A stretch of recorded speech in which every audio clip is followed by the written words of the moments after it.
ஒரு மீனவர் தினமும் தன் வலையிலிருந்து மீன்களை எடுத்துக் கொண்டிருந்தான். ஒரு நாள் அவனுக்கு சந்தேகம் வந்தது. யாரோ அவன் வலையிலிருந்த மீன்களை திருடுகிறார்கள் என்று. அவன் அந்த இரவு கடற்கரையில் மறைந்து பார்த்தான்.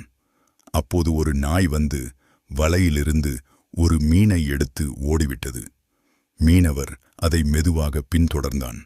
நாய் ஒரு பழைய படகின் கீழ் போய் அந்த மீனை வைத்தது. அங்கே அதற்கு குட்டி நாய்கள் இருந்தன. அப்போதுதான் மீனவருக்கு புரிந்தது, நாய் தன் குட்டிகளுக்காக உணவு சேமித்து வருகிறது என்று. அடுத்த நாள் கடும் புயல்.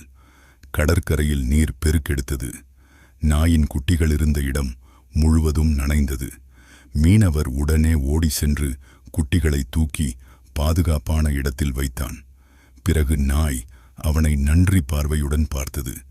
ஆனால் மீனவர் மட்டும் சோகமாக இருந்தான். ஏனென்றால் இந்த கதைக்கே கூட யாரும் லைக், ஷேர், சப்ஸ்கிரைப் பண்ணல.